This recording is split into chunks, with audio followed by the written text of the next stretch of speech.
ഹരേ രാമ ഹരേ രാമ രാമ രാമ ഹരേ ഹരേ ഹരേ കൃഷ്ണ കൃഷ്ണ കൃഷ്ണ കൃഷ്ണ ഹരേ ഹരേ ഹരേ രാമ രാമ രാമ രാമ ഹരേ ഹരേ ഹരേ കൃഷ്ണ കൃഷ്ണ കൃഷ്ണ കൃഷ്ണ ഹരേ ഹരേ.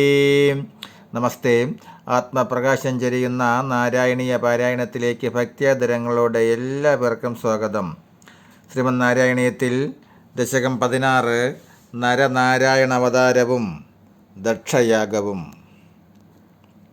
ശ്ലോകങ്ങൾ 1, 2, 3. ദക്ഷോ വിരിഞ്ചതനയോ അദമനോസ്തനൂജാം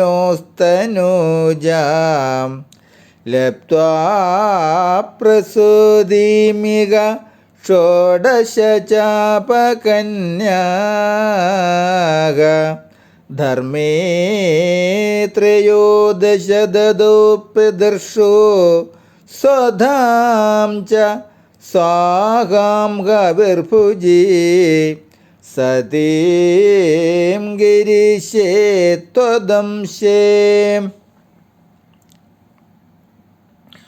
ബ്രഹ്മാവിൻ്റെ പുത്രനായ ദക്ഷ പ്രജാപതി ആദ്യ മനുവായ സ്വയംഭൂമനുവിൻ്റെ ഇളയ പുത്രി പ്രസൂതിയെ വിവാഹം ചെയ്തു.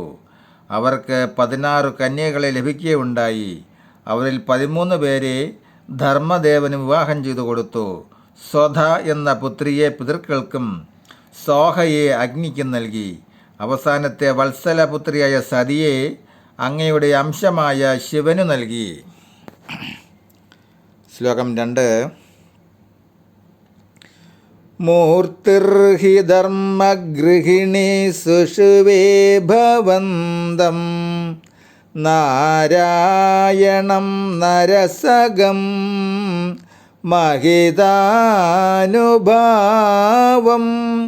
യജ്ജന്മനി പ്രമുദിത കൃതതുര്യഘോഷാഃ പുഷ്പോത്കരാൻ പ്രവവൃഷൂർ നനുവുഗുസുരൗഗഃ.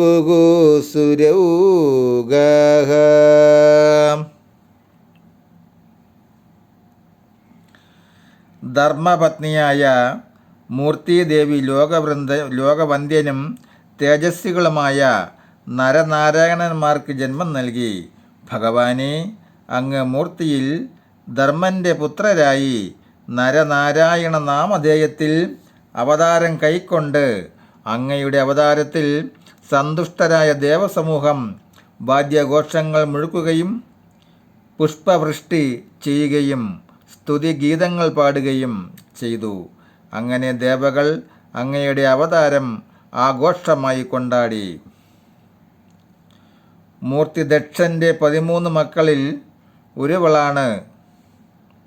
മൂർത്തി ദക്ഷൻ്റെ 13 മക്കളിൽ ഒരുവളാണ്. ധർമ്മൻ്റെ 13 ഭാര്യമാരിൽ ശ്രേഷ്ഠയായ പത്നിയാണ്. എന്തെന്നാൽ ഭഗവാൻ അവരുടെ പുത്രിയായി പിറന്നല്ലോ.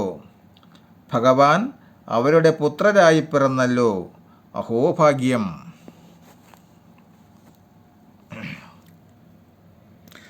ശ്ലോകം 3. ദൈത്യം സഹസ്രകവചം കവചൈപരീദം സാഹസ്രവത്സരതപ സമരാഭിലവൈഃ പര്യായ നിർമ്മിതതപ സമരൗ ഭവന്തൗ ശിഷ്ടൈകകങ്കടം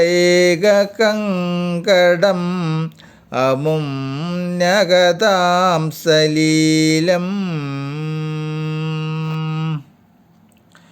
അവിടുത്തെ മറ്റു രൂപത്തിലായ നരനാരായണന്മാർ സഹസ്രകവചനെ നിഗ്രഹിച്ച കഥയാണ് ഇവിടെ സൂചിപ്പിക്കുന്നത്.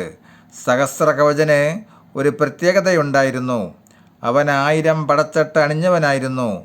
1000 വർഷം തപസ്സും അതുപോലെ 1000 വർഷം യുദ്ധവും ചെയ്യുന്നവന് മാത്രമേ അവൻ്റെ പടച്ചട്ട ഭേദിക്കാൻ സാധിക്കാവൂ എന്നൊരു വരം അവൻ വാങ്ങിയിരുന്നു.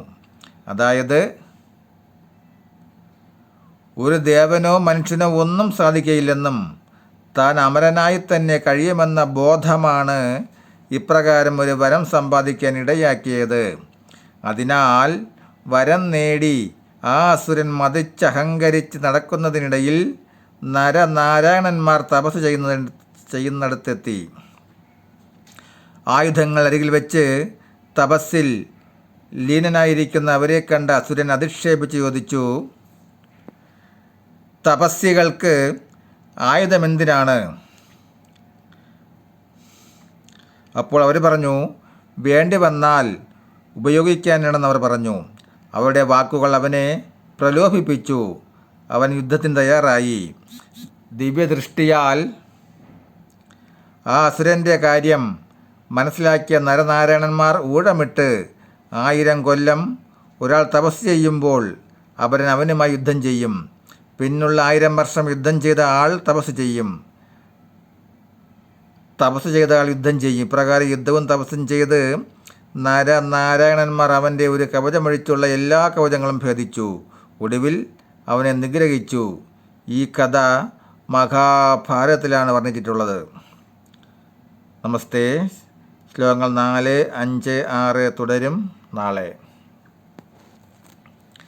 ഹരേ രാമ ഹരേ രാമ രാമ രാമ ഹരേ ഹരേ, ഹരേ കൃഷ്ണ കൃഷ്ണ കൃഷ്ണ ഹരേ ഹരേ. നമസ്തേ.